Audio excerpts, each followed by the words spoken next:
Life with Ben, only on PTV.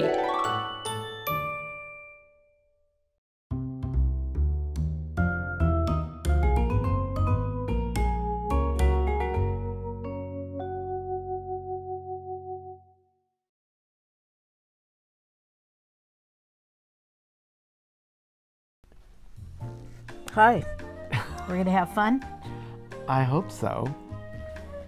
Sherry is really, really good at just creating on the fly. And she told me about all kinds of different things, and let's just get started. Okay. We've got a lot of stuff here. We're going to have Here, yeah. let's take the cover off of one of those so that you can really take a look at it. Oh my gosh, there's glitter everywhere already, but you can see these are very, very shiny. It's awesome.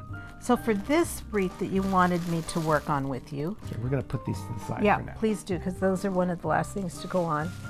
You're going to need your wreath frame, and this one is a 14-inch frame. Okay. Then you're going to need the 21-inch mesh that you chose in the white that's Shiny white. That's got an iridescent glow in it. Okay. There you go. Now this is really shiny. Yeah. I love it. So we'll use that for the base, and then we've got two 10-inch wide meshes, which you can open the other one. Okay. Because we're going to need them opened anyway. Okay, this is really shiny with blue. And this is shiny with red, white, and blue. Just on the edges. On the edges. So it'll look it'll have some variety to the wreath. And then you use a variety of different ribbons, and these are the ones that you've chosen. Here's this one, which I know you really were excited when I showed you this ribbon. Oh yeah. See, just like the popsicles that she just opened up. We've also got this one that has similar colors to the popsicles.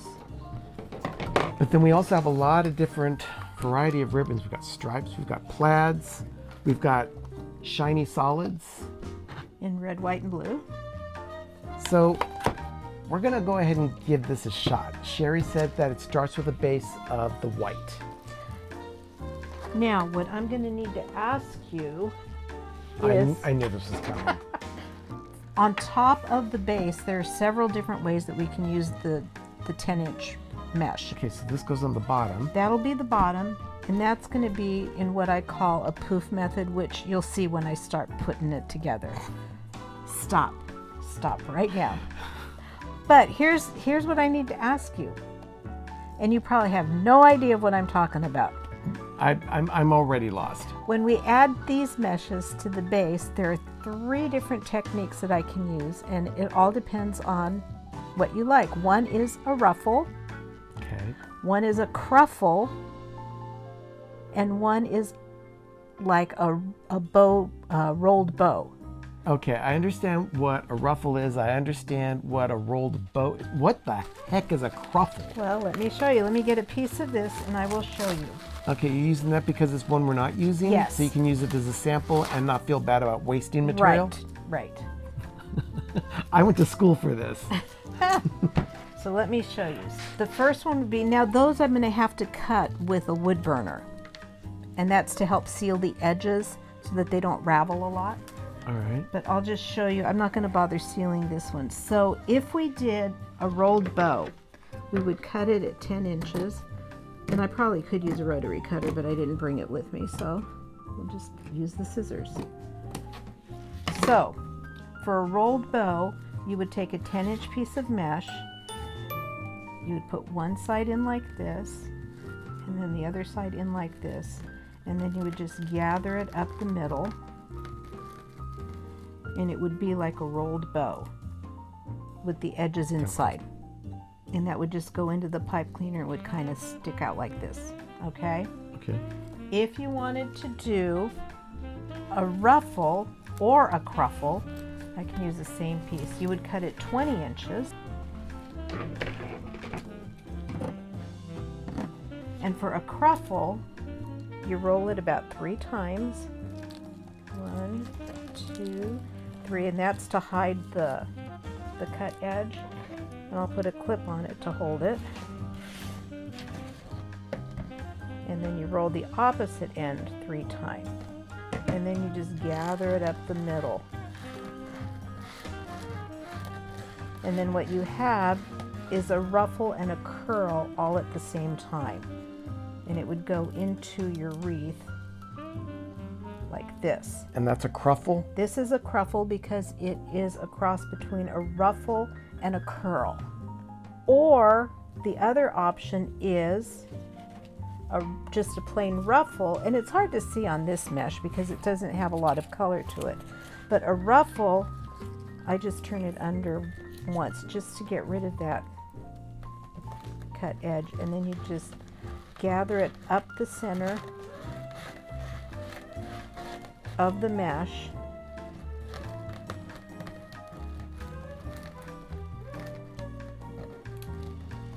And then when you put it into the wreath,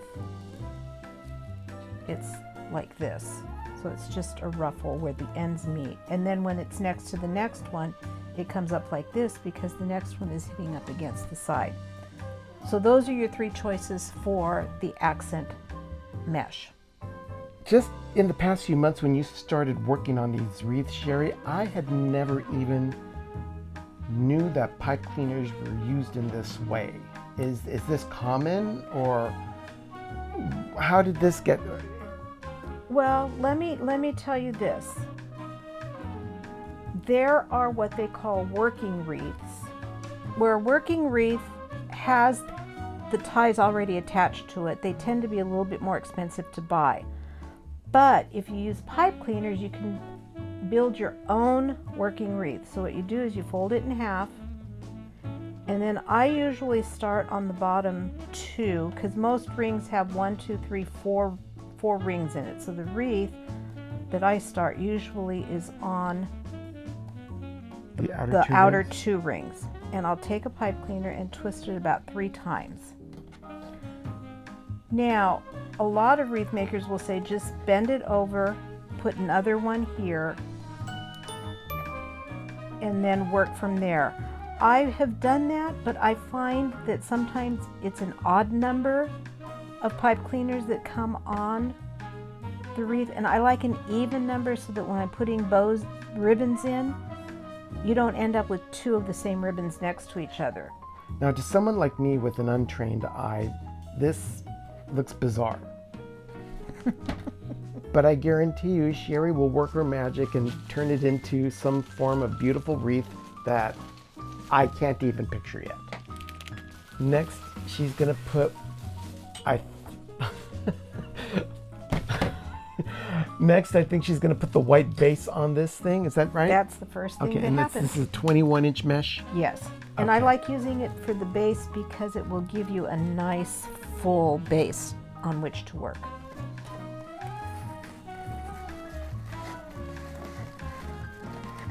And then I will start and end with a zip tie just to make sure it stays together.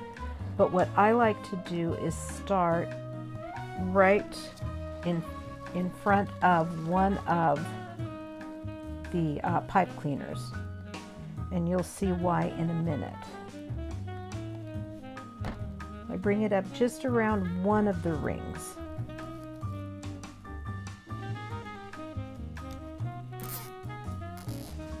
And then just pull it as tight as you can. And then just clip that off. And tuck this down under.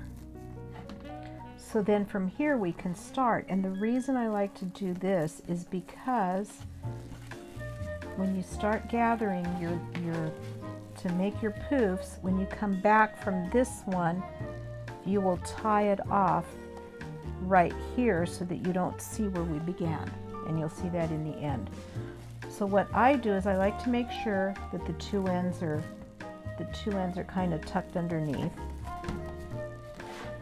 And then I will just pull it together like this, and I will measure 10 inches out. And then I will come to the next pipe cleaner, put it in, and tie it down nice and tight with just a couple of turns. And then if you fluff your poof out as you go, then it works a whole lot easier when you go back to put in all the other things. Okay, so you got back to where We the started. zip tie is. Yeah. And you just kind of, and then you do what's called step up. So instead of cutting it and starting all over again, you take your mesh and you come up as tight as you can to the second row. And do the same thing through the center. And then just do the same thing through the center, which is make all of your, which is make all of your poofs. And then we're going to crisscross it just because this white is so sheer. I want to make sure that it shows up in everything else. So once you get everything on, you won't see that connection. You gather it and measure your 10 inches. Bring it into this one.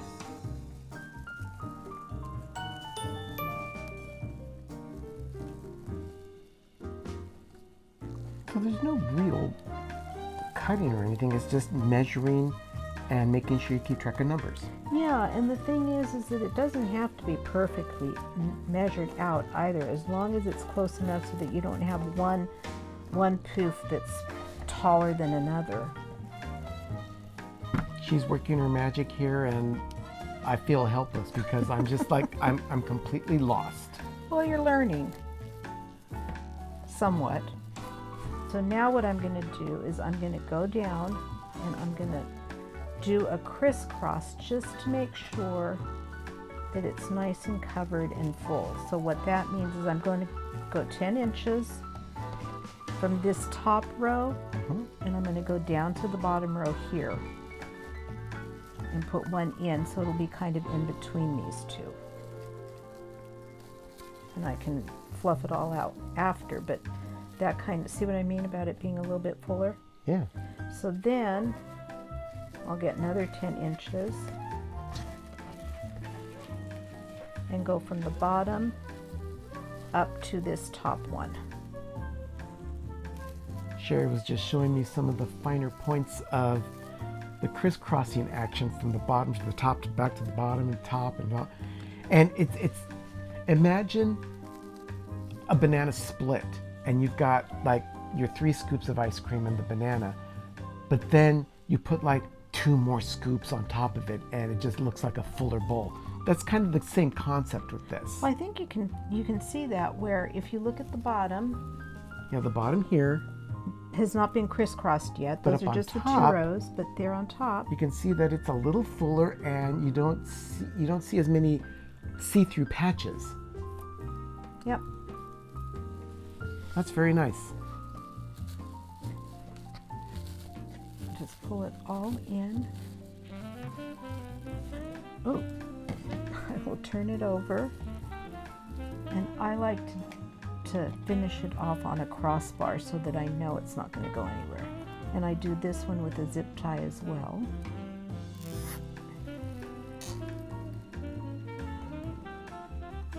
And then I'll flip the twist tie around so that nobody gets their fingers cut, because that's kind of a It's sharp. ugly sharp. And then I just cut off Get off the excess. the tail, and that's it. So now that's the base, and we're ready to start having fun with it. Right now we're working on getting 9 pieces of this and 9 pieces of this to correspond with the 18 pipe cleaners that were inserted in the wreath. That way we've got enough color going all the way around on top of the white base that Sherry's already put on the wreath. This is the second of the colors that we're using for the color splashes on the wreath. And what is this that you're using to cut the mesh? I am using a wood burner because what it does is it seals. Most of these meshes are either plastic or polyester. And if you use a wood burner on it, it seals the edges a little bit better so that you don't get as much fraying. Because if you did not have the edge, let me show you with a sample. If you didn't have the sealed edge, everything just comes off like this.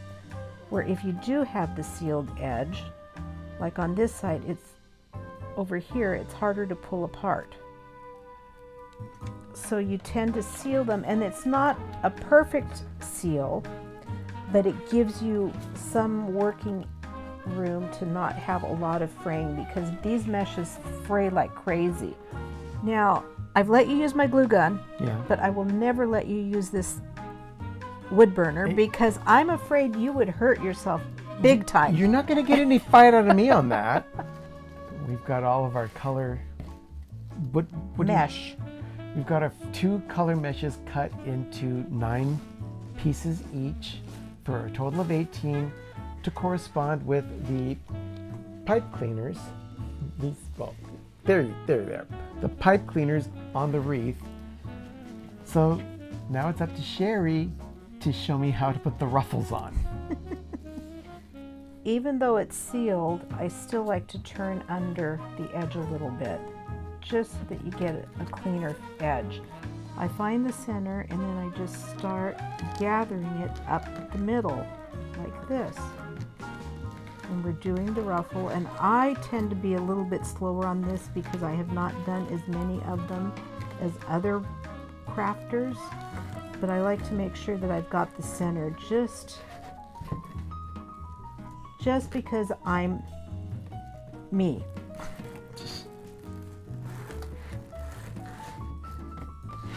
I can bring this down, straighten it out a little bit, hold it with the hands, and then let that edge roll under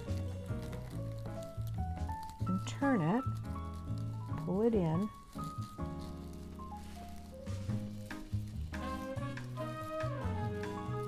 and then you want to make sure your edges are even, and bring the wreath over, open up your first pipe cleaner, put it in, tie it down nice and tight with about 3 twists, and then you just kind of work on it so that it kind of matches up and you've got your ruffle. This is the last of the 18. And Sherry's putting it into the last of the free pipe cleaners here. Tuck it way down in there. Now while this looks very full, the next step is actually adding more ribbon. So with all the ruffles, are these ruffles? These are ruffles. Okay. They're not cruffles or bows, they're ruffles. Okay. With all the ruffles put onto the white base, we're now ready to add some special decorations to the rest of this wreath in the form of ribbons and then the popsicles that you saw earlier. What we need to do is cut our ribbon in 12-inch pieces, and I like to use a 2.5 inch and a 1.5 inch ribbon in each spot.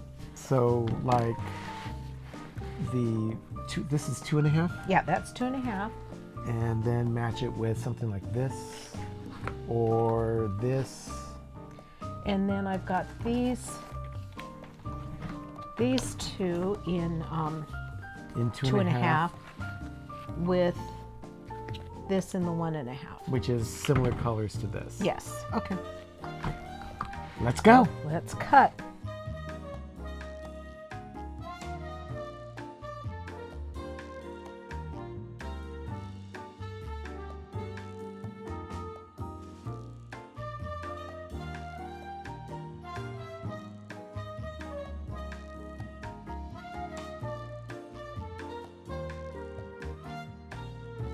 We have our ribbons all cut. And you said something about dovetailing. What is dovetailing? Dovetailing is finishing off the edges so that it's got the little V in it. So what I usually do is I fold it in half and I fold it in half again, and then you cut from the folded edge to the wired edge, and those are dovetails. Okay. We've got all the ribbon cut and dovetailed and assorted with the different color schemes that Sherry has in mind. So now it's time to assemble the last part of the ribbon into the wreath. Okay, so you take the two ribbons and I fold them in half so I know where the center is. And I put them down and I just pinch them together. And then what I like to do is just kind of bend them down to give them a little bit of shape, kind of like bird wings. And then you put them into the pipe cleaner, push them way down deep in there, and I will twist it about 3 times, clip them a little ways off, and then I just fold it over and kind of tuck it in back, and then you just kind of play with your ribbons until you get them the way you want them.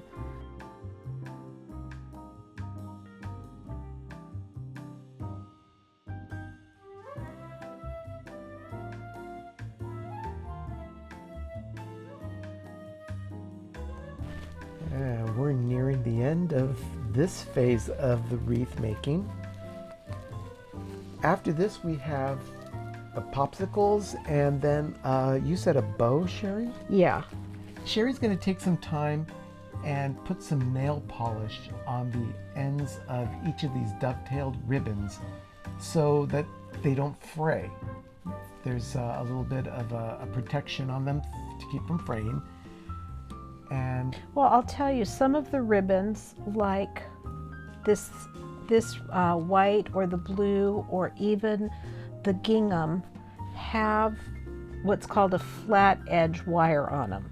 And those don't need it, but things like this popsicle ribbon and this red and white striped ribbon, they've got like a nylon top stitching on it, and if you don't seal it, it'll just start fraying and unraveling, and it looks kind of funny. And I know a lot of people don't even bother doing anything like that, but that's me. So there you go. All of them are in, Ben. It's a bow and the popsicles that are left. Popsicles and bows are next. Or bow. A bow. Popsicles and bow are next.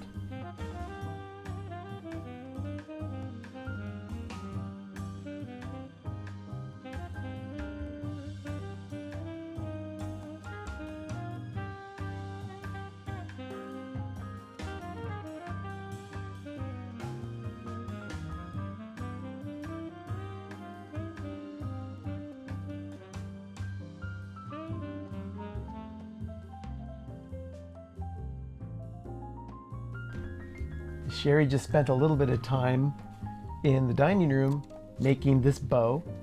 And as you can see by the process, she took her time of layering each of the ribbons one by one, all of the ribbons from the wreath, as well as an additional sparkle red one to tie it all together on the very top to make it look like it's the top of a box. But it's a very large bow, as you can see Sherry right here. Has it been properly fluffed? No, we have to, before we can fluff it, we have to do what calls break the bow. What you do when you break a bow is you start pulling and fluffing kind of at the same time, just to make sure that because you don't want everything just scrunched up in the middle of the bow. So you kind of have to pull and twist them so that you get them to be where they should be. But it's called breaking the bow. Sherry has just informed me that now that she has properly broken her bow, that we have to place it in the wreath. And being that this is such a big wreath, I'm gonna have to figure out where to put it. Right now. Like maybe here? Okay, yeah. Because then we've got to get the popsicles on either side. Now, are the popsicles going to be on the side, or is it going to be a top? I don't know. Okay. I really don't know. I guess it depends on What it looks like what when we get him yeah. in. Okay, well, It looks like a ribbon octopus. pretty much is. But the placement, as Yeah. far as pulling it down. Yeah. Okay, I'm going to tighten it up. Let's see. Okay, Sherry's gonna play with the popsicles now. They're pointing down that way, or is the bow gonna be at the bottom of the wreath? Well, here's the thing. If it's at the side, you'll have some coming down like that Oh. and some coming down this way. Okay. So the popsicles will be coming out on the bottom and well, across the on top. the sides. Well, considering that this is on the side, this is going to be on the bottom, Top and this will yeah. be Okay. well, whichever way I put it. Yeah. Okay.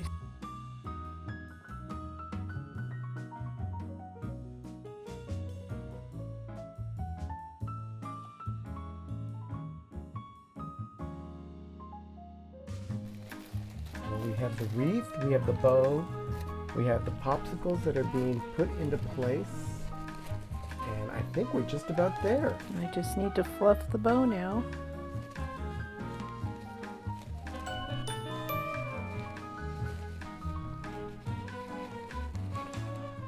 Got a lot of fairy herpes to clean up here, but the wreath is done. We started with a white base. We have some colored ruffles, a bow, some glitter popsicles, and now we have a proper tribute to our nation's summer. Remember, adventure is out there.